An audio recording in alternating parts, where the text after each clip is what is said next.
right, we're in the auditorium. That's cool. All right, so today's talk is Grace and Tolerance.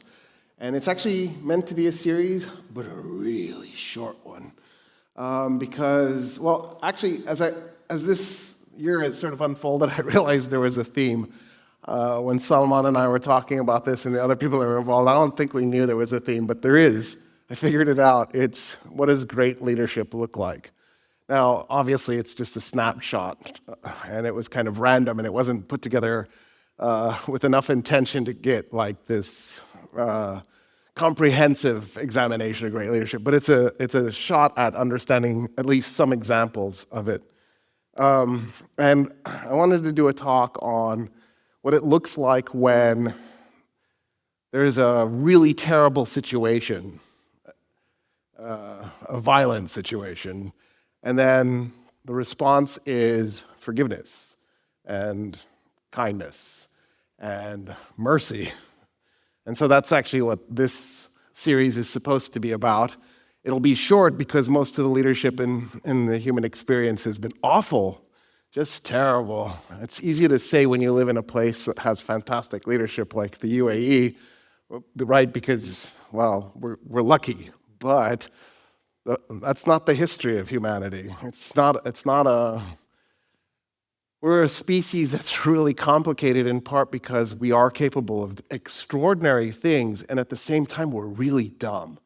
And like when you put the two together, we can go to the moon, but then we make really awful decisions. And of course, part of that is the impulse to greed, and that's actually one of the things that I'm going to talk about today is how the talk today is an example of a person who does something extraordinary under horrible circumstances, but it's also a warning. It's a reminder of bad policies and what they look like and how they can turn really wrong. So I'm hoping to kind of straddle that and, I don't know, make something coherent out of this.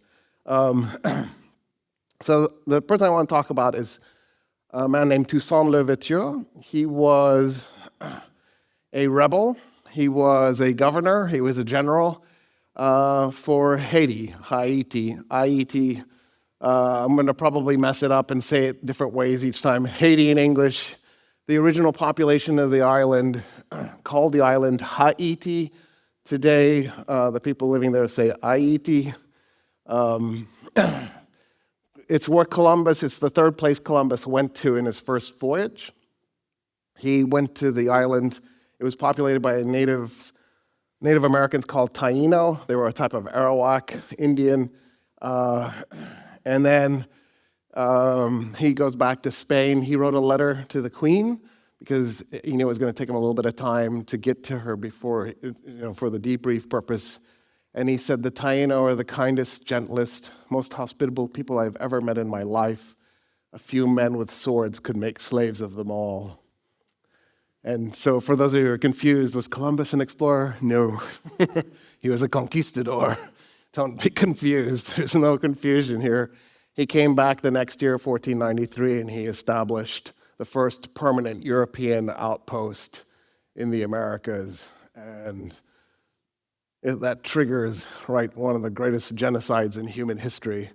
You're going to see different numbers on this, but probably in 1492, there was about 140 million people living in the Americas.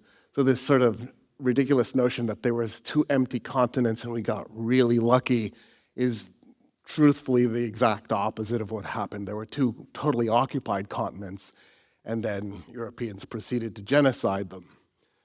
Having said that, some of them began to shift policy, because initially Columbus enslaved the Taino.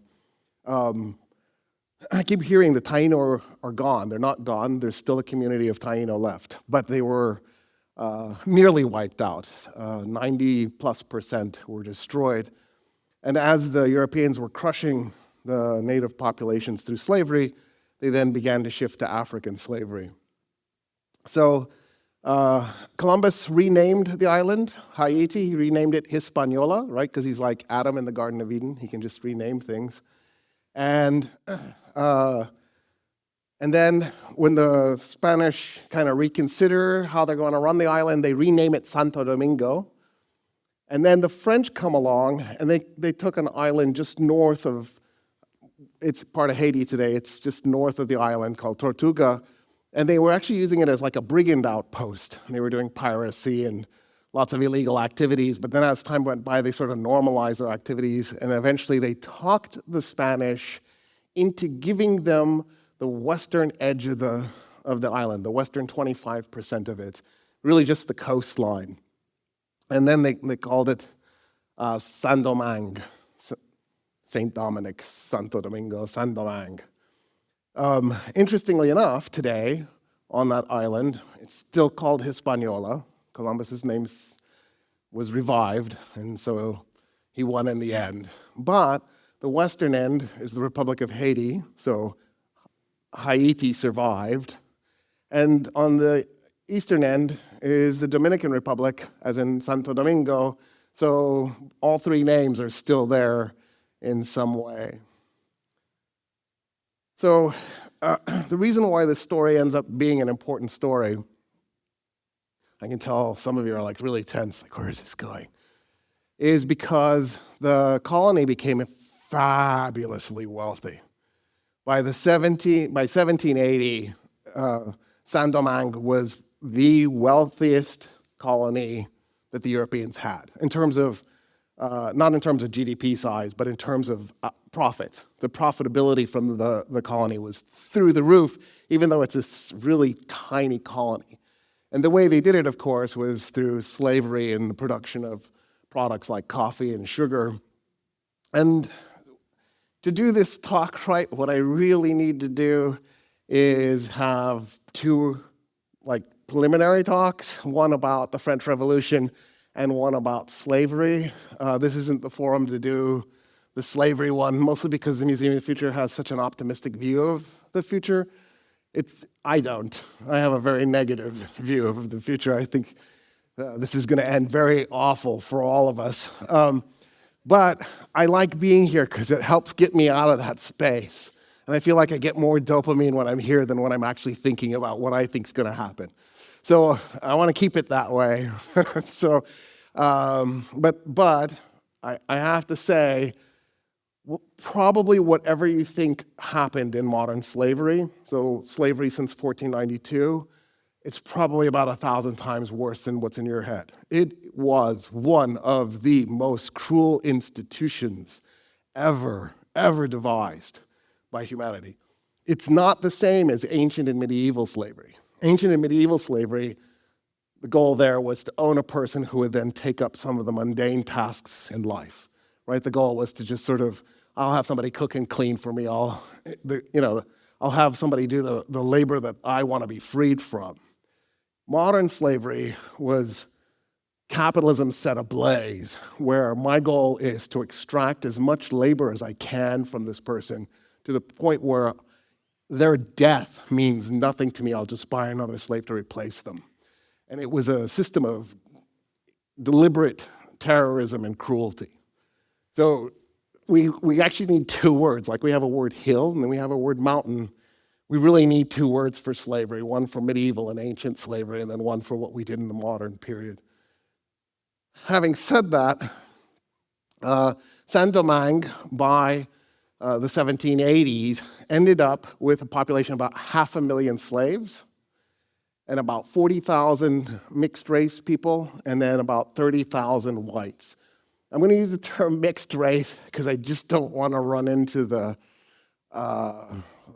he used the term that offends me thing that people do. So we're just going to go with mixed race.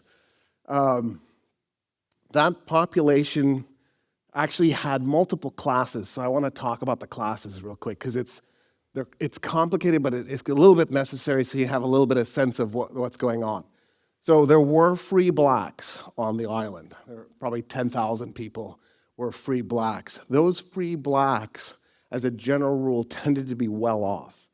There were two types of free blacks. There were the ones born on the island, and then there were the ones who came as slaves and then earned their freedom later. And they didn't always see eye to eye, but as a general rule, they were willing to work together because they saw themselves as different from everybody else, including the slaves. They were in their own category. Some of them even owned plantations, some of them even owned slaves. In fact, we're going to talk about one of those guys at some point. Then there were the mixed race guys. The mixed race guys, as a general rule, by the way, it didn't matter how much black you had, any black made you mixed race in French eyes. There were two basic groups because it was up to, let's be honest, 90+% of the mixed race people living there were the product of a slave master and a slave. So it was really at that point then up to your dad what happens to you. And some were enslaved, some put their children into slavery, and some freed their children. There wasn't a fixed rule on that. By the way, just for the record, it's no different in the United States. So when Thomas Jefferson's wife passed away, he picked up a relationship with Sally Hemings, a slave, on his plantation. Sally Hemings was the half-sister of his wife because they had the same dad. And her mother was also the product of a slave-master relationship. So Sally Hemings was actually only 1/4 black.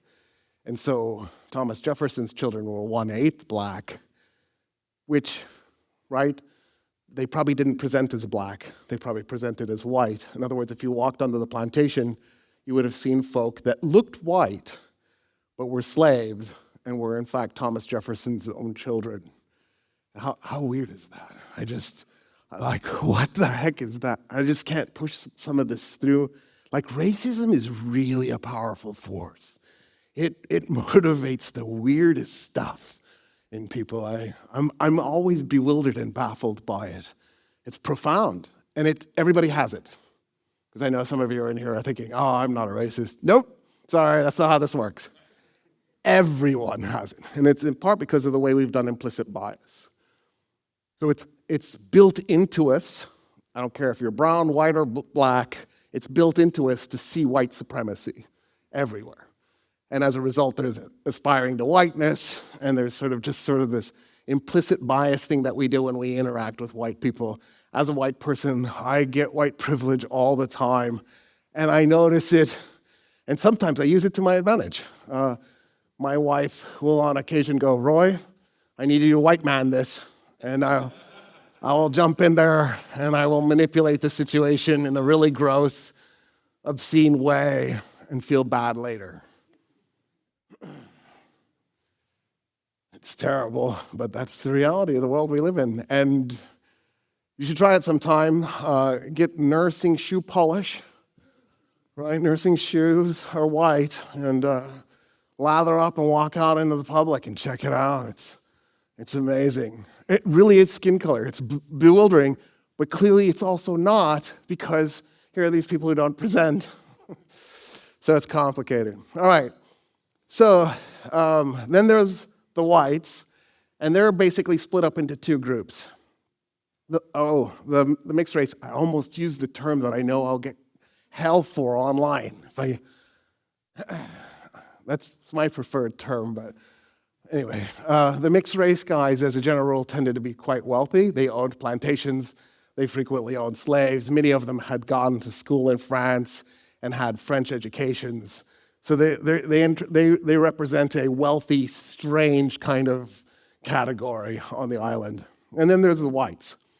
There's the Grand Blanc, the big whites. The Grand Blanc are the plantation owners, they're the government bureaucrats, they're the guys in charge. They're the ones running the show. They're filthy rich. They send their kids back to France for school. They're operating on a different level from everybody else. The Petit Blanc, the small whites, aren't the terms amazing? What are you? I'm a small white. They are, as a general rule, what we would think of today as the lower class and the middle class. And I don't want you thinking like middle class 1970s US, where there was actual wealth in the middle class. I mean like the middle class today, where people can't function anymore, that middle class. where everything's just falling apart, and they're like, what do I do? Start voting for better leaders would be my first suggestion, but that would require an education system that functioned. So those are the major classes. That's actually more complicated. Okay, there's one more group. There's the maroons, the browns. But I like maroon as I like the English, like the red. It's better. That's what I envision. I don't envision brown. The maroons were a mix of Native Americans, blacks, mixed race, and whites. And for whatever reason, they had sort of grouped together and were like a brigand force on the island. They tended to do a lot of outlaw stuff. Frequently, it was whites trying to just get away from debt, or they're sick of civil society or whatever, or escaped slaves. And then what was left of the Taino population fighting it out. I think I'm probably totally wrong about this, but I think the largest Taino population left in the world is actually in New York City for some reason. I'm probably just totally off. It's probably in Puerto Rico or Dominican Republic, but I know there's still an existing Taino population, which also gives me hope. Like, they're ground zero. The reason Columbus wanted to enslave them is he gets off the boat. So there's 3 ships. Columbus has 3 ships. The flagship is the Santa Maria. It's named after Jesus' mother. It hits a coral reef, gashes open, and sinks. They don't teach you that in the history classes, do they? That the Santa Maria sank. How's that not like right? The mother of Jesus, the ship named after her, just sank. Like, why didn't that set off the religious fundamentalist alarm bells of, I find symbols in everything and meaning in everything. I would think that would have been a real freak. But anyway, they were like, oh, okay. Anyway, they get to shore because the Taino saved them. It's like, no. You get into a time machine, you run over to Taino. I know this sounds terrible. I know you hear their screams and it's freaking you out. It's okay, let them drown. Trust me, it'll work out better. Anyway, they row out and save the crew. And you're like, what about the other 2 Spanish ships? They were waiting for Columbus to die, because if he dies, they get credit for the expedition. So they just parked their boats and watched. They're like, oh, listen to their screams. Anyway, the Taino rescue them. They get ashore, and Columbus is looking at the ground, and he reaches down and he picks up a rock, and he goes, it's silver. And then he picks another. It's silver. There's just silver all over the shore. You just pick it up. Isn't that crazy? And then he looked at the Taino, and they're all like wearing silver jewelry. And he's thinking, oh, I'm coming back here with some muskets and some swords. Anyway, so 1789, it's July 14. Something goes sideways in France. There is a revolution. Now, the reason the revolution started was it was a bourgeois revolution. The French economy was stalling out, and the bourgeoisie decided they were done. One of the things they were done with was corrupt bureaucrats. Another thing they were done with was the tax system. Each province had its own tax code. So if you were taking goods from Cherbourg to Marseille, you had to go through all these different provinces, and along the way you're having to pay taxes to nobles who were doing a bunch of nothing. And the bourgeoisie is like, we can't make a profit, so they launch a rebellion. Before they know it, this rebellion creates a new government, right? The General Assembly. And in the General Assembly, there happens to be 2 mixed race, I almost did it. I'm going to do it before the night's out. 2 mixed race Haitians who are Ogay and Raymond. You don't really know their names, but since I mentioned them, they're like, oh, isn't this something? Why don't we work really hard to see if we can get the mixed race guys real rights, like rights as white people? One of the reasons both men want this is they had these fantastic educations. They presented as white.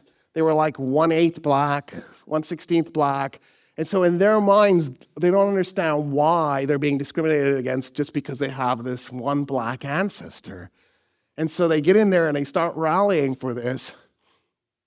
And there's a little bit of support, but not enough. And they end up going home, without anything. But what they did was they planted the seeds for the radical left in the General Assembly in the French Revolution, because they start to ask that question, yeah, why are we so racist? What is this about? What makes that person different from me? They look like they're just another laborer. They look like they're just another rich person. I don't understand why I would treat them differently. And before you know it, there's not just a conversation about them, there's now also a conversation about the slaves. Now, for the record, those two guys didn't want there to be a conversation about the slaves. They were happy with slavery and they wanted slavery to go on. And so in a really weird way, they accidentally opened up a bigger, broader conversation that they never intended to have happen. They get back to Saint-Domingue, and they start working with, of all people, a mixed-race guy from the United States who had participated in the American Revolution. And they actually launch a rebellion in 1790 with a Mila is what the Haitians use. That's the term they use for mixed-race people. It's just so much more elegant than mixed race. So I'm going to try and do Mila as the compromise, and please forgive me. So they do this rebellion, and it's put down. It doesn't go anywhere in 1790, but it expands the conversation back in France, because now people are like, oh, did you hear about this Mila uprising that took place in Saint-Domingue? What are we doing there? We're making all this money at the expense of these people that are being brought in and cruelly worked to death so that we can have pastries with sugar in it. Right? Think about what we're talking about here. We're destroying people's lives, bringing them across the Atlantic so they can grow sugar so you can have a sweet later. And people start to go, what are we doing? Why are we doing this? This isn't right. How does this make sense? And as that conversation takes place, word gets back to Saint-Domingue that the peasants in France have jumped into the revolution. By 1791, they've realized that, okay, there's something going on here. This is a chance for us to expand our rights. And they joined the bourgeoisie and they became allies because they felt they had common cause. When that word gets back to Saint-Domingue, a group of men get together. One of those men is a guy named Duty Boukman. Boukman was from Senegambia, and he was a Muslim. He had been brought over to the British West Indies, but then eventually sold into slavery in Saint-Domingue. And he becomes the leader. There's another guy named Jeannot, another guy, Jean-Francois, another guy named Biassou, and those become sort of his lieutenants. They're going to be the three leaders underneath Boukman. And then there's a fifth guy. His name is Toussaint Breda. Toussaint Breda is trying to avoid leadership at this point because Toussaint is trying to figure out where this is going. He's nervous this is another 1790 Oge, and then this is going to lead to just some deaths and nothing will turn out to come from it. But there's something else that he's really worried about, and this is why I want to talk about him. He's worried about what happens to the whites. If we do a slave uprising and we have 500,000 slaves, what happens to the 30,000 whites?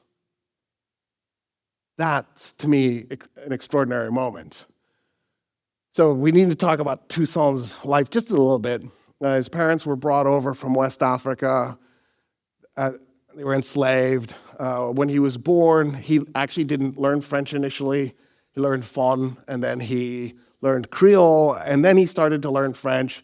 He could read, but he didn't learn to write until much later in life, so he usually dictated his letters. And when he did write, he wrote like he was writing Creole. He just sounded it out. And anybody who knows anything about French knows you can't sound it out, right? That doesn't make sense. You will not spell anything anywhere close to being correct. So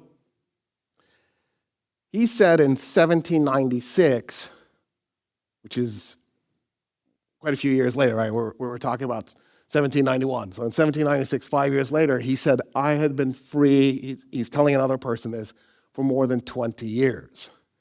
So for years, people told his story saying that he was a slave up until 1791, but we've gotten a hold of government documents from the colony, and then with his statement that he had been free for 20 years, it looks like it's pretty clear he was actually freed sometime between 1771 and 1776. So by this point, he's been a free man for 20 to 25 years. He's like 48 years old in 1791. And he's actually on his second marriage.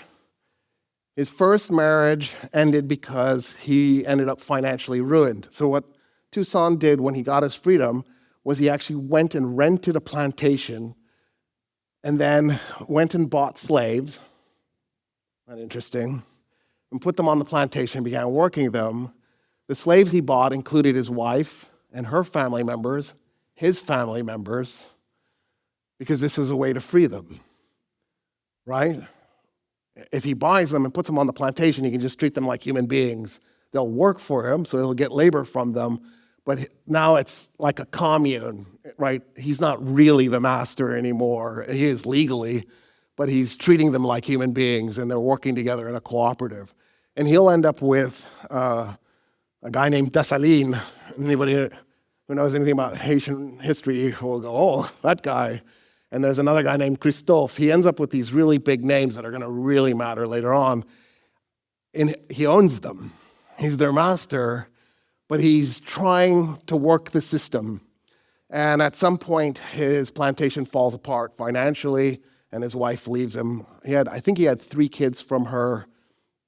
He then goes back to his old plantation, and he starts working for them as a paid worker, but he brings his slaves with him. He doesn't abandon them. And so they work for him on the plantation. Isn't that amazing? He's trying his best to make the best of the situation that he's in, which is a really terrible situation by all accounts because of the kind of cruelty and suffering, right? Dessalines, his back was riddled with whip marks. He was cantankerous and not very obedient slave. So he tended to get in trouble a lot. So in 1791, as this revolution is starting to happen, Toussaint sits back for a whole month. What is he doing? He takes the overseer for the plantation and his family and hides them in a cave and feeds them and takes care of them and brings them the supplies. And then when it becomes too dangerous for them to stay, he helps them get to the United States. And he actually sends them money. The overseer, the guy who was running the plantation when he was a slave, his priority is to take care of that family. I can't comprehend that. Like, why wasn't his priority, now's my chance for vengeance. Remember that time you whipped me? Somehow, Toussaint sees the humanity in the other side and cares about them.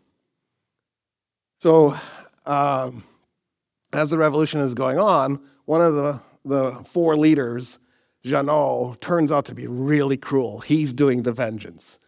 And he's indiscriminately killing white people. They kill him. The slave leader's like, no, that's not us. That's them. We're not going to do that. And they kill Jeannot, and they stop him from exacting vengeance. And then his troops just join the other units. And then Toussaint jumps into the revolution and becomes one of the leaders. Boukman dies just 3 months into the revolution. The French are thrilled. They're like, we got him. And they cut off his head and they put it on a stake and advertise the death of Boukman. And at that point, the 3 leaders are trying to figure out what to do. Toussaint, Biassou, technically Toussaint works for Biassou, and Jean-Francois. And they're trying to figure out what to do, and they start asking themselves a series of questions. For example, do we care about the revolution going on in France? And they conclude they don't care about the revolution going on in France, which is an interesting conclusion to come to. They decide they're royalists, and they're on the other side. They're on Louis XVI's side. They also decide that they're not necessarily loyal to France, so they go over to Saint-Domingue and they join the Spanish army. Toussaint has 400 men by this point. It's 1792.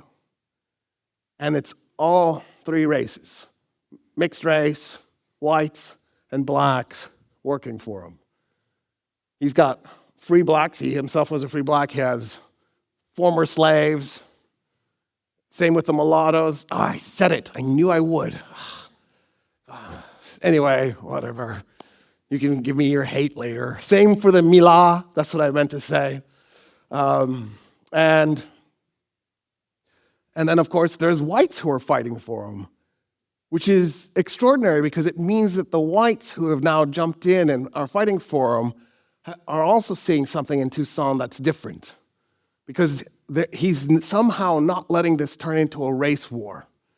Even though he's not the commander, he's not the guy in charge. At one point, there's a group of prisoners. They're negotiating with the French, trying to work out a deal, and it doesn't work. And Biassou is like, that's it, I'm killing all our white prisoners. And Toussaint runs to him and begs him not to do it. He goes, no. We can still use those white prisoners. We'll exchange them. Please don't kill them. We shouldn't do this. We shouldn't become those guys. So that's 1792. In 1793, there's a group of commissioners, 3 commissioners who come from the... France becomes a republic in 1792. In 1793, they send 3 commissioners to take over the island. And one of the guys is a guy named Sonthonax. And besides having a really cool name, Sonthonax is a radical. He's married to a black woman, and he hates white people, even though he's white. And he thinks that the source of all evil in the world are white people. And he comes over, and he's filled with revolutionary fervor, and he's like, whatever I have to do to free black people, that's all I want to do. That's my entire objective. And Toussaint's like, okay. You're a little radical for me, but we can work together. Maybe. Toussaint's still working for the Spanish, and he's skeptical. Sonthonax declares in 1793, without the authority to do it, that he's freeing all the slaves. And so at that point, the French, the Republic of France, is starting to draw the attention of Toussaint. He's not sure, but he's thinking about it. The next year, early on, in April, Toussaint actually attacks the Spanish position. What Toussaint had done was he had cut a hole through the French colony to the water. He just cut the French colony into for Spain, and he's running it, and then he brought Spanish soldiers and garrisoned up the towns. In April 1794, he attacks one of the Spanish garrisons, takes it out. And of course, the Spanish are like, who did that? And they start to think it looked like Toussaint's men, and it was Toussaint's tactics, but he wasn't there. And he denies it. He's like, no, of course, why would I do that? I'm loyal to Spain. I'm working for you. And then on May 18, he admits it. He did it. He's like, yeah, that was me. In July, he switches sides. He comes over to the French because the French now, the National Convention, right, because now we're on the General Estates, the National Assembly. Now we're on the National Convention. We're on the third government. So 89, it's 93 by the time we get to the third government. So in 4 years, that's not great stability. They have declared that slavery is done in 1794. So Toussaint comes over. Biassou and Jean-Francois refuse to come over. They stay with the Spanish, and Toussaint is going to end up fighting them. Toussaint actually had been fighting a French general named Laveaux. And after he comes over and he goes up to Laveaux, not only do they make up, Laveaux actually makes him one of the commanders in the French army. So Laveau sees in Toussaint talent, and he realizes that he's operating at a different level. And so now Toussaint is actually actively working for the French. And it's a really complicated situation, not just because of the Spanish, but because of the British. Okay. So you have probably been taught that the British, after they lose the colonies, the 13 colonies, they go, why are we doing this slavery thing? It's awful. Oh, and they found their humanity in this great moment, and they jettisoned slavery and became the champions of abolition. Yay! Anyway, so I'll tell you the real story. The British lose the 13 colonies, and now they're like, oh, well, we'll still make a bunch of money selling them slaves, because, right, the British were the #1 slave traders. And then they noticed something shocking, how much money the French were making out of Saint-Domingue. And they began to realize if they ended slavery and slave trade, they would destroy France's ability to make money in Saint-Domingue. Now you got to remember, just a few years earlier, in the 7 Years' War, which lasted 9 years, 1754 to 1763, it makes you wish they had phones back then. In the 7 Years' War, after 9 years of fighting, the French lost New France and Canada. They lost a huge chunk of North America. The British thought that was it. And now all of a sudden there's Saint-Domingue, and they're like, wait, what? No, we thought we already took the French out. How do we take them out? And then they go, oh, let's get rid of slave trade. It'll cripple that colony. So they become fierce. You know, there's a whole section in England that's fiercely proposing abolition. And in fact, they're even coming over to France and talking to the revolutionaries and going, well, while you're doing this, why don't you do abolition? And that's one of the reasons why it happened so quickly. 1794 is really quick when you think about it, right? The French dumped slavery 5 years after the revolution started. So the English decide they want Saint-Domingue. They're going to try and take it from the French. So they're trying to figure out what their leverage is. So here's what they think their leverage is. A bunch of people left, a bunch of white people left. Probably half the white population just simply left. They decided there's no point. They're the emigres. Some of them, most of them, went to the United States. Some of them went to France. Some of them went to Jamaica. Some of them went to the British West Indies. Well, the Brits go to them, and they go, we're going to try and take Saint-Domingue back. We'll reinstitute slavery. All of a sudden, Pitt, the Prime Minister, and the Secretary of State of War, Dundas, are anti-abolitionists because the English didn't care. That was never their issue. Now their goal is Saint-Domingue, and they invade, and they conquer the coastline. So the Spanish have a little chunk of the east. The British now have the coastline, and the French are basically trapped, right? They can't send reinforcements. The British Navy will try to intercept those reinforcements.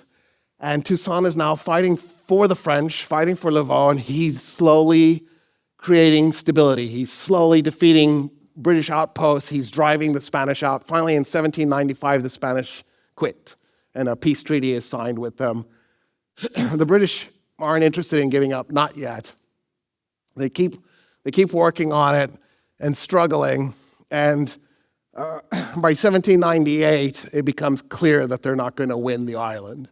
And so in 1798, the British General Maitland comes and signs a deal with Toussaint and ends it. The deal is that even though Britain and France are at war with each other, that Saint-Domingue will trade with the British. So even though it'll stay in the Republic of France, it will be an open trading place for the British, and by the way, for also US traders. And Toussaint's like, yes, because Toussaint understands something really interesting. He believes the only way that Saint-Domingue can have a future is if it has a strong economy. He believes in trade. So during this time period, he's actually enforcing the plantation system. But there's no slavery. So what he's done is he told the white plantation owners, you guys understand economics. You know how to make this work. You have the training, the knowledge. You know the people in France we need to trade with. You know the Americans we need to trade with. You know the British we need to... You have the information. We don't know this. We don't have that information. We need you to make this work. And by the way, the same for the mixed race people as well. He's telling them the same thing. We need you to stay where you are, running the plantations, in the bureaucracy, parts of the government. Don't leave. But there's no more slavery, there's no more whips, and the laborers get 25% of what they generate. So if they make 100 francs, they keep 25 francs. But think about it, the plantation owner gets 75. It still feels like a capitalist dream. And then he makes you ask the question, wait a minute, if they're keeping 75%, actually they were keeping 50% because 25% went to the state. If they're keeping 50%, what did they want prior? They wanted 90? Why is slavery so much better in that circumstance? It seems like a really dangerous thing to try to hold on to. It seems like they just got lucky because of Toussaint, that a normal population of people or a normal leader would have just murdered them all. Like they weren't just messing with the lives of the slaves, they were risking their own lives to make candy. Talk about loss of perspective. To put sugar on a cookie or something. So, Toussaint wants to create the stable system, and he pulls it off. By the way, Sonthonax leaves, he goes back to France, and then he comes back. Lavaux eventually makes Toussaint his lieutenant governor, and of course, because of Sonthonax's radical position on whites, Toussaint's like, I need to work with him because he's workable. Toussaint said that Lavaux was actually a friend of his, that they actually became friends. But he doesn't trust Sonthonax, so he's always keeping him at arm's length. He's keeping him at arm's length, he's sort of controlling him, but he's useful because he's such an ally of Toussaint, and the two get along great until an incident. And we don't really know if the incident is true or not. According to Toussaint, so one person, Sonthonax went to him and said, look, and it's totally believable knowing Sonthonax's personality, but there's no evidence to prove this. Look, the only way we're going to ever get it so that Saint-Domingue is truly free is you need to declare independence and break away from the French Republic. And when you do, murder all the whites. And Toussaint went, no, that's nuts. We're not doing that. And so he actually decides to take Sonthonax out politically. Sonthonax got elected to be a representative for Saint-Domingue, and Toussaint goes to war with him politically until he drives him out of the country and sends him back to France. Toussaint isn't just capable of running a military unit, he plays politics. And he's ruthless. Once he sets his mind on something, it's going to happen. Once he decided Sonthonax had to go, he took him out. There's nothing anybody could do to stop it. Unfortunately, the wind is blowing in a different direction in France, and things are starting to go in a reactionary way. Just to put things in perspective, there was about a month where Jeannot was doing the vengeance killing, and he probably killed a few hundred people in his vengeance. From 1793 to 94, it's the Reign of Terror, where the French have pulled out the guillotine, and they're just mass executing people with the guillotine. They killed, I think it was like 2,600 people that were tried and found guilty, but then another 10,000 weren't even tried. They were just guillotined. So one of the things I think we tend to do is when we see the people who are oppressed, the people who are fighting for their liberation, when they do something horrible, Jeannot was a terrible person, getting vengeance. we get more offended than when we see white people do it. So I want to just sort of bring that to your attention. What the French are doing to themselves makes what the free blacks did look like a picnic. It looks like a nothing event. And then when you consider the century and a half of cruelty that the French inflicted on that slave population, then you realize, oh my God, who were these slaves that they're responding so gently to the white population? And then you realize this really is a special moment. It's an extraordinary moment. In my imagination, after 150 years of unmitigated, nonstop cruelty, you would have expected just an outpouring of blood and vengeance, and it's not there. Instead, they're trying to figure out how to run the economy. They're having a really sophisticated conversation with each other. Should we stay in the Republic of France or go independent? Are the British to be trusted? No, under no circumstances. We have to fight them and dig them out of here. France is a better bet, is what they conclude. And of course, they conclude that the Spanish aren't any good either. It's going to have to be France. That's their best chance. But in part because of the rhetoric of the Republic. Fraternity, what is it? Fraternité, égalité, liberté. I screwed it up, didn't I? It's libertés first. Anyway, it's beautiful language. And of course, France is the first country on earth to switch to metric. And they changed the names of the months. And they were really cool names. Unfortunately, they switched back. And now they have lame names. But the months did have cool names at one point. And the art changes, and the religion changes. The French went secular. They dumped the Catholic Church. They said, we're not doing this religious stuff anymore. Like Toussaint, I said he had 2 marriages. He never got divorced. They were Catholic. There's no divorce. They just, bye, and I'll do a wedding ceremony and be married to a second person at the same time. I don't know.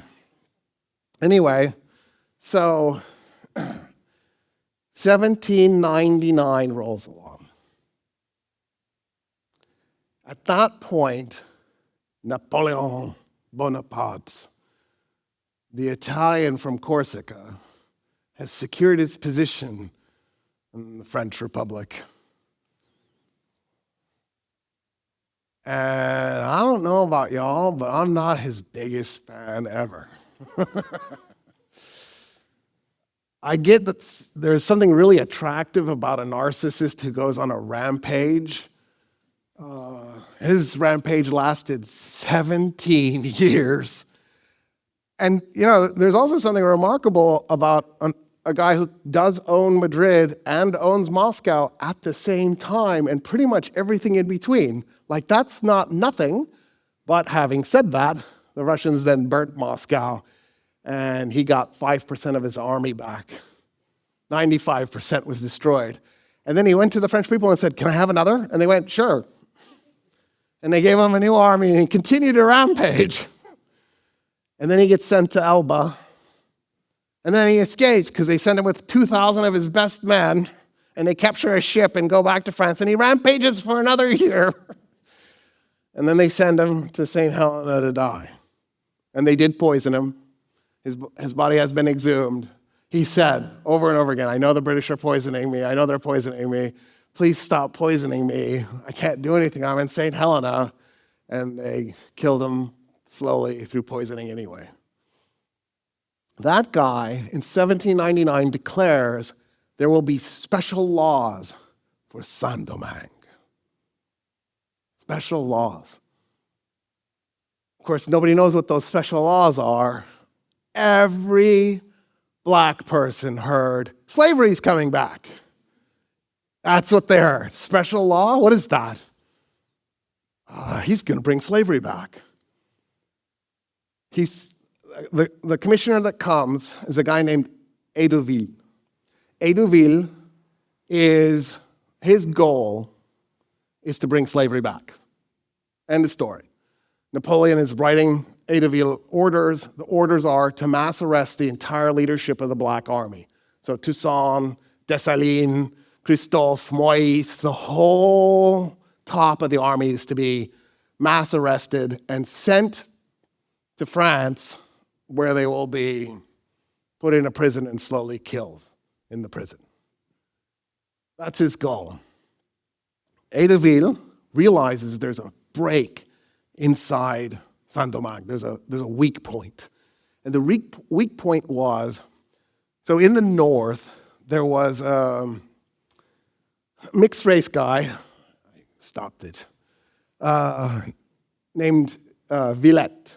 And Villette didn't like Toussaint, and Villette was not a fan of black people either, which is a lot of self-hate.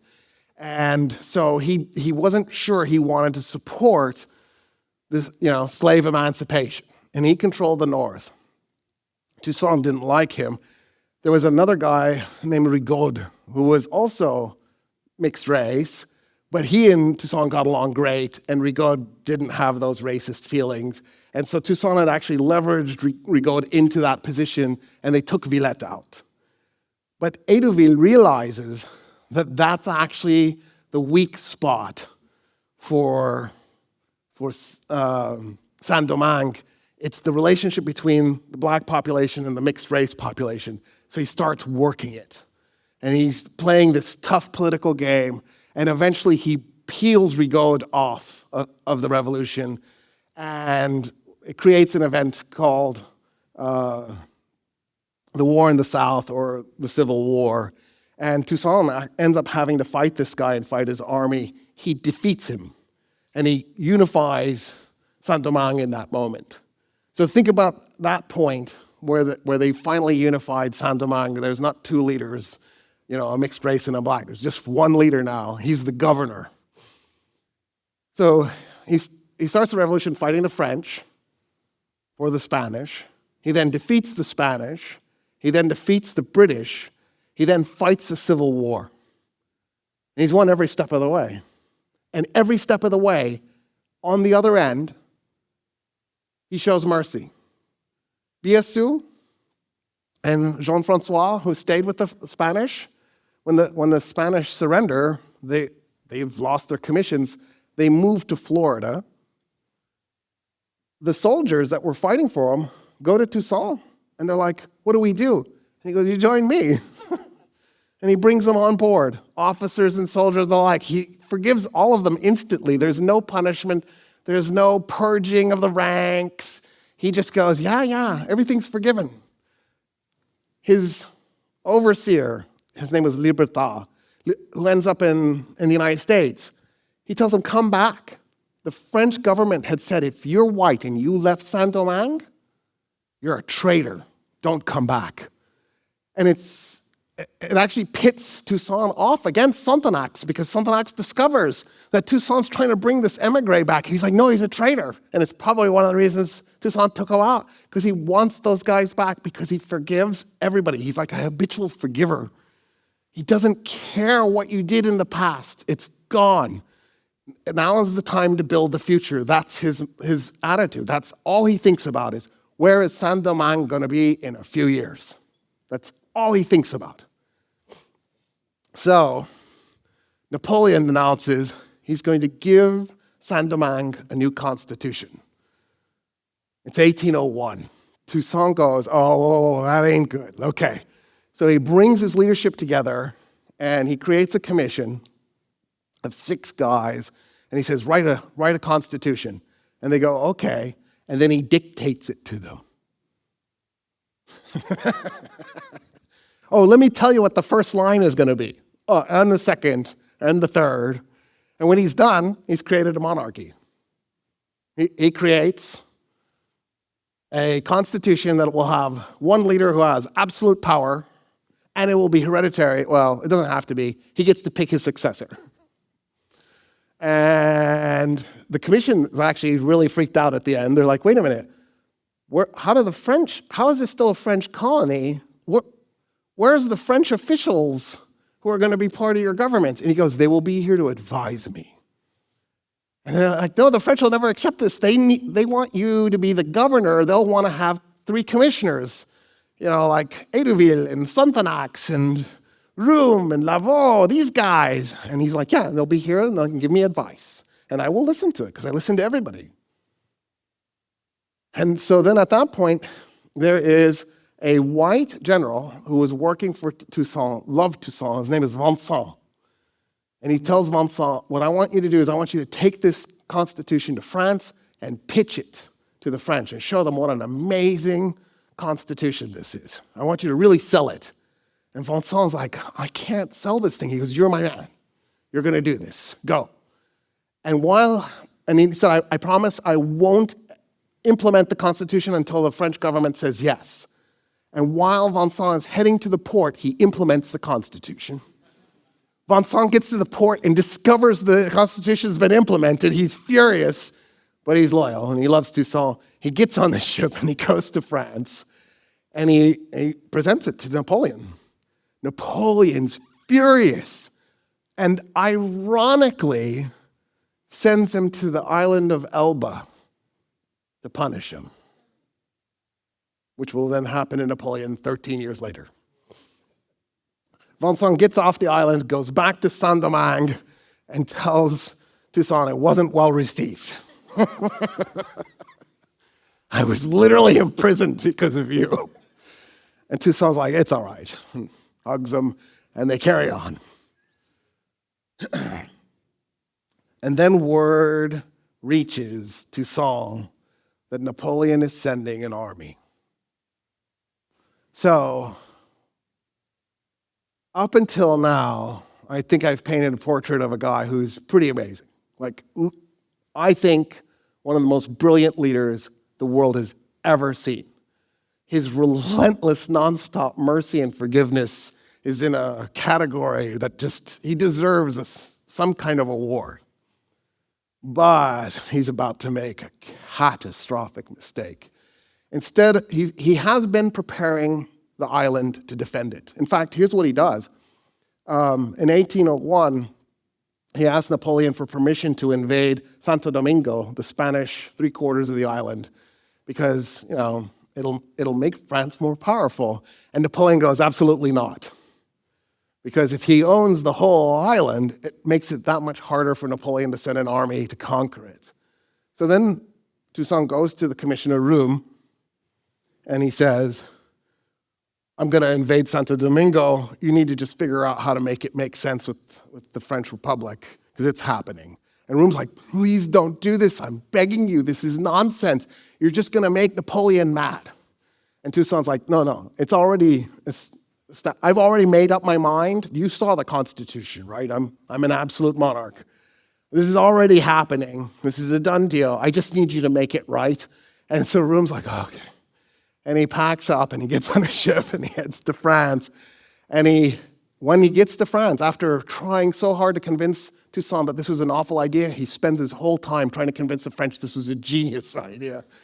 And of course, Napoleon's livid. He can't believe this. By the way, Santo Domingo goes down instantly. Toussaint shows up and they surrender. Toussaint puts his brother, Paul Louverture, in charge. I think I introduced him as Toussaint Breda. He changes his name to Louverture, the opening. There's lots of speculation why. I'm not sure. There's something beautiful about the name, like the opening. The only thing I can say is I think he thinks that he's doing a new start for a new thing, and so he sees this as an opportunity. So he took the name, but we really don't know. One of the hypotheses is that whenever he would go into battle, he would make a hole in the other side's army, and so there's an opening. That seems silly, but it's true. It's what he would do. Napoleon is going to send this army. It's going to be led by a guy named Leclerc. Leclerc's right-hand man is a guy named Rochambeau. And it's 20,000 men. This is a big force. And the reason why they can cross the Atlantic is the French and the British have just signed a peace treaty a few years earlier. So the British aren't going to stop it. They're going to let this expedition go. And Toussaint he had a professional, trained, brilliant army. There's no two ways about it. And he had his commanders set up in forts, but he didn't expect the full level of treachery that Napoleon was capable of. He just couldn't comprehend that the Republic of France would backstab the revolution and would try to bring back slavery. He couldn't comprehend that Napoleon was ready to completely abandon and betray the revolution, which, of course, he did, right? I think people were shocked. I mean, Beethoven was shocked. He wrote a symphony for Napoleon, and when he discovered who Napoleon was, he renamed it. So disappointing. Narcissists will break your heart every time, and we fall for them every time. What is wrong with us? Like, geez, come on. Read some history. Anyway, because of Toussaint's trust, he's messed up a couple of things. One of the things he didn't do properly was set up an internal communication network. So the lines of communication aren't well established. He should have spent more time thinking about that kind of infrastructure. Because as long as the French have a navy and as long as the French are invading the island, it's the interior communication lines that really matter. And everything is going to fall apart because of this. But also, instead of fighting the French as they're reaching the island, he's going to let them on because he wants to talk, because he's convinced he can convince them that he is still loyal to the Republic of France. He is their servant. He's a devout Catholic. He's profoundly pro-French. And he feels like, I can convince them if they just land and we just talk it out. So the capital of Saint-Domingue was for a while Cap Français. It's in the north on the shore. In 1771, I think that's the year, they moved the capital to Port-au-Prince, where it is today. But Cap Français was, they called it the Paris of the Caribbean. It was the cultural and financial center for the island. And so that's where the French fleet shows up. It doesn't go to Port-au-Prince, it goes to Cap Français. And the French commander who's there is told, the French commander, he's French commander, they're running around with a French flag, right? This is going to be a really confusing battle because the French are getting off the ship with a French flag, and the Saint-Domingue army that Toussaint is in command of has a French flag because they think they're French. Like, they can't comprehend that the French go, no, you're black. You can't be French. Until the World Cup.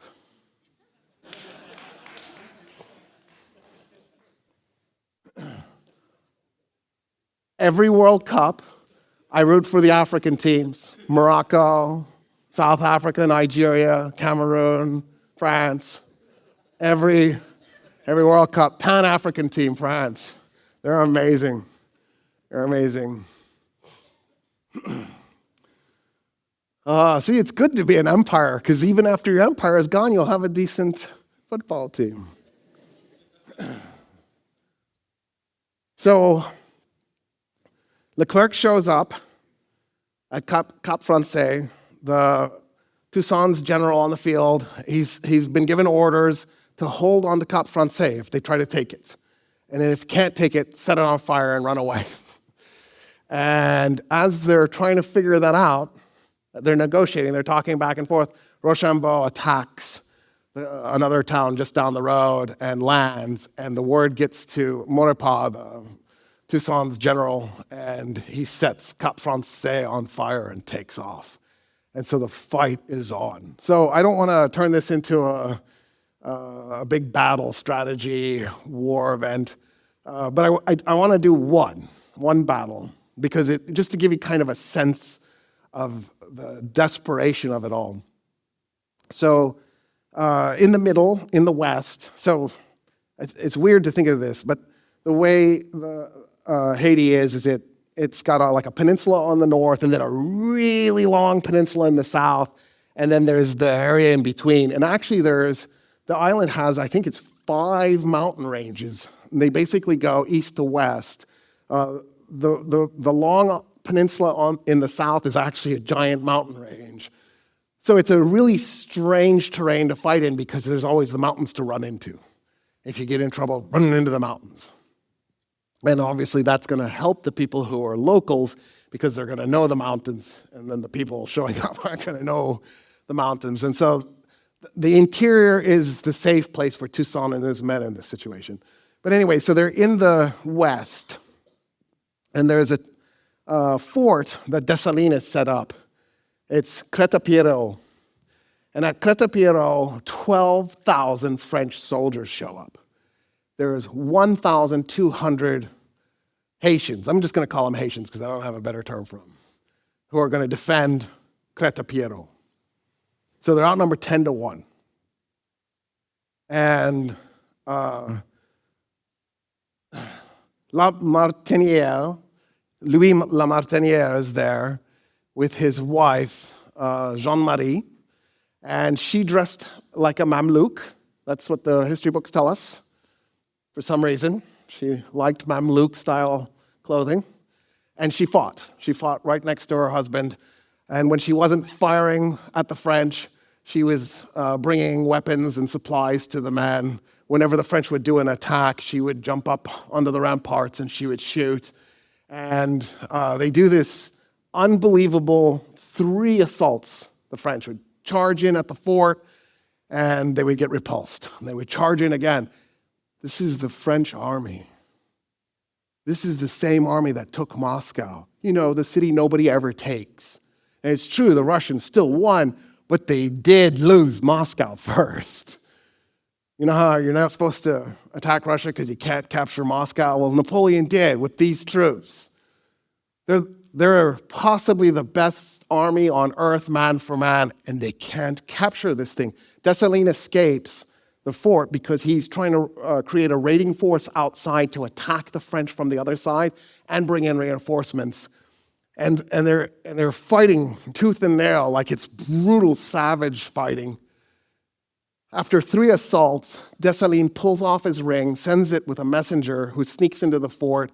He gives it to Lamartinière, and that's the signal to escape. 700 of the 1,200 defenders break out. They realize there was a weak spot in Rochambeau's lines, and they punch a hole through them, and they escape to the other side. Toussaint had actually found out about the fight, but because his communication lines were so messed up, it was too late. So by the time he shows up with reinforcements, they've already broken out. They've already escaped. Toussaint wanted his brother to fight, so he sent a message. But he was really worried that Leclerc would capture the message, and he didn't want Leclerc to know the plan, so he wrote another message saying, surrender and work with Leclerc. And he sent both messages. Leclerc's men capture the messenger, find both messages, and then deliver the one that was meant to be the decoy message to Paul Louverture. And so Paul Louverture surrenders to the French because of this communication error. And then, shortly afterwards, Christophe surrenders, mostly because of communication error. Dessalines is making a calculation in his head. Dessalines is a soldier. He's not a politician. He's not a bureaucrat. He doesn't think about those things. And he's going, I think my former master, Toussaint, is the problem.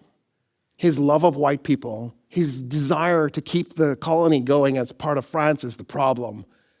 And he's starting to think, I'm going to get rid of Toussaint. And then I'm going to get rid of every single white person here. I might even get rid of the Mallah.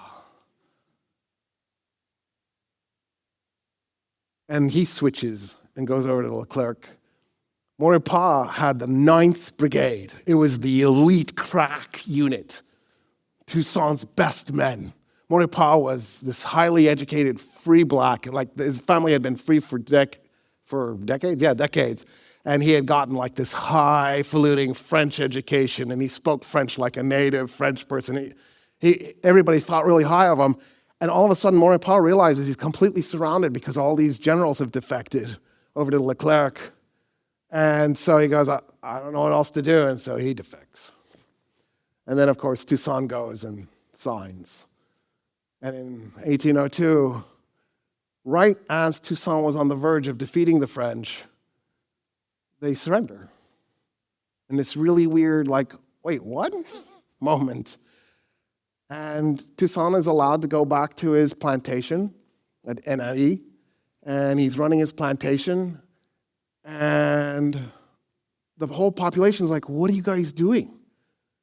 You have to fight them. They're coming here to reduce slavery, and you surrendered.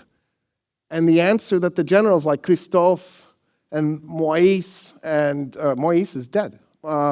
Sorry, I screwed this story up a little bit. Moïse was actually killed by Toussaint in 1799 because an uprising broke out where they were shouting his name. Moïse was Toussaint's nephew. He adopted him and raised him as his son. There's a rebellion that shouts his name, and Toussaint is so worried that the white population will think that the blacks are planning to murder them. He has Moïse shot to appease the white population. That's tough. I couldn't have done it. I can't even comprehend Toussaint was willing to sacrifice his adopted son to make this work. That's how dedicated he is. But by this point in 1802, the population is thinking, he's sold out or something. Why isn't he fighting? And they start to rebel. And before you know it, there's rebellions popping up all over the place. And so Leclerc goes to the black generals, and he's like, I need you to put these rebellions down. And they do. They start putting them down. Dessalines is at the front, putting them down. We know Dessalines had no loyalty to Leclerc or France. He's doing this because he's buying time. He's planning to do his own revolution. He just needs to get rid of Toussaint, and he needs to take over the army, and then he's going to rebel. But to do this, he's actually attacking black people and murdering them to show Leclerc how loyal he is. And he's constantly going to Leclerc going, I love you, I love France, I love you, you're such a great general. And the whole time he's like, I'm going to kill you so much, more than usual. And then word comes to arrest Toussaint. And so Toussaint is actually brought to a trusted French person's home. That French person says that he wants to buy a plantation and he wants to know how to run it. And Toussaint shows up to give advice on plantation operations. And he sits down at the table, they eat dinner, and then armed soldiers walk in to arrest Toussaint. And Brunel, I think Brunel was his name, the guy leaves, the white guy who's buying land leaves. Toussaint is arrested. He's put on a ship and he's sent to France. And as he's getting on the ship, he says, all you have done is cut the trunk of the tree of liberty. It has many roots. It will sprout again. He gets to France, and Napoleon has one goal, and that is to make sure he dies as quickly as possible. And so he puts him at 3,000 feet in elevation in a castle without enough wood, so he can't stay warm, and without enough food. And he, through exposure to the elements and malnutrition, kills Toussaint. It takes about a year. Toussaint was, 57, and he was tough, but he wasn't tough enough to survive that. In the meantime, Leclerc's panicking because his army is dying. Part of the strategy that the Haitians had was to let yellow fever take out the army. By the time it's 1803, Leclerc dies from the yellow fever, and so did most of his army. Of the 20,000 men, 8,000 were left, but 6,000 were sick. There were 2,000. Many of them had died in combat, but yellow fever took the majority. And so at that point, Rochambeau is in charge. In 1803, Rochambeau decides he's going to go ahead and implement slavery. He declares it. He says, we're going to do this. And then he decides genocide is his only option going forward. And he begins murdering everybody. If you're a white soldier in the black army, he'll kill you. If you're a mixed race, he'll kill you. If you're black, he'll kill you. He goes full genocide. Dessalines goes, okay, it's on. And he goes to war. He decides, I'm going to do full genocide too. He's also killing the mixed race. So the mixed race are getting caught in both directions. Christophe is trying not to. He's like, no, what are we doing? Let's do Toussaint's dream. That was a great idea. And it becomes clear that's not going to happen because, think about it, Napoleon's greed and his racism was so over the top, he wasn't willing to accept the functioning colony. What Toussaint had done by 1801 is he had an operating functioning colony. It was making about 2/3 what it made before the revolution. But he'd only been really running it in a time of peace for 1 year. Like 2/3 is actually shocking. How did he get it to 2/3 in 1 year? Who was this guy? Like he must have been an administrative genius to take this colony through all this war and then to get it back to 2/3 of operational function? How? And Napoleon's like, no, can't have this. Long story short, because I don't want to get into the carnage of it all, but by the time we get to 1804, Rochambeau is defeated, the French army is destroyed. 1803, Rochambeau is destroyed. In 1804, Dessalines declares that Saint-Domingue is its own separate state. He's the emperor. He has himself called emperor. And he then invites he starts massacring the white population, what's left of it. And then white people run away. And then he says, look, I'm sorry. And he says, I'll give everybody amnesty. Just come back. They come back and he murders them for a second round.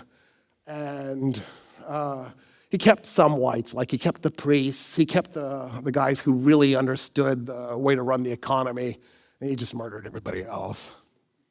And then he's assassinated in 1806.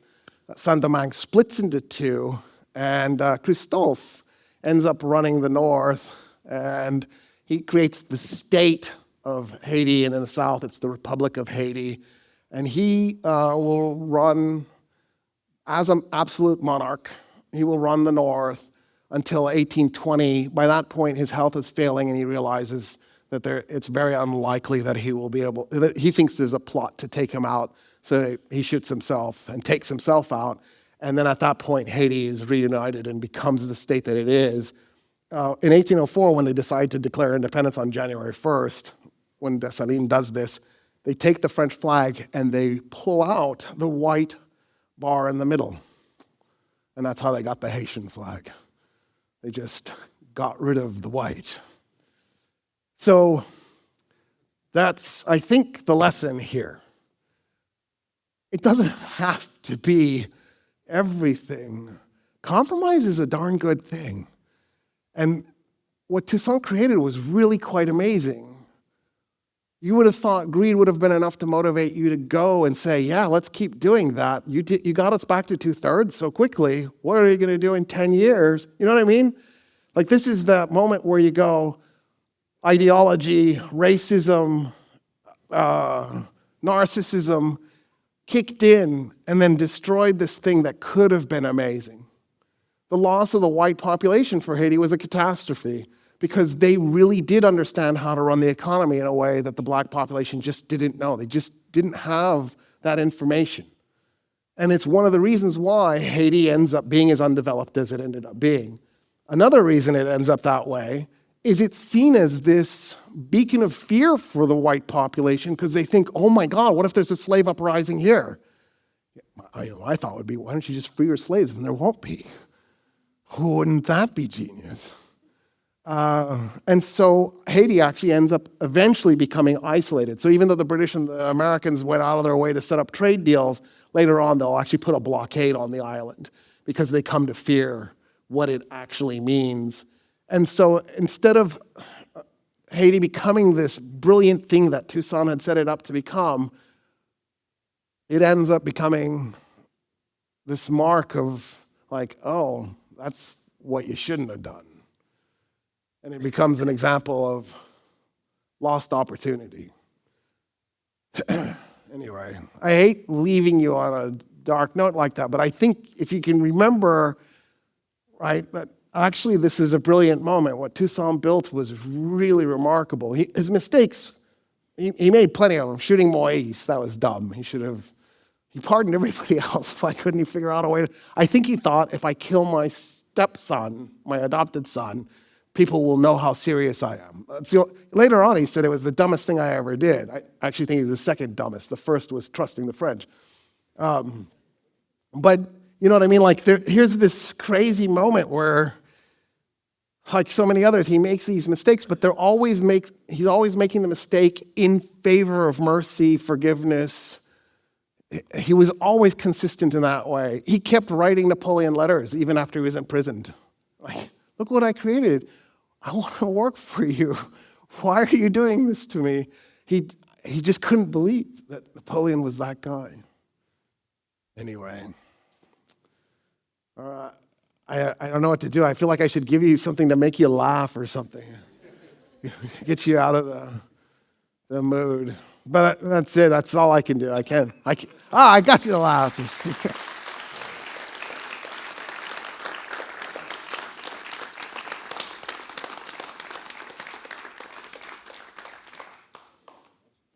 Thank you.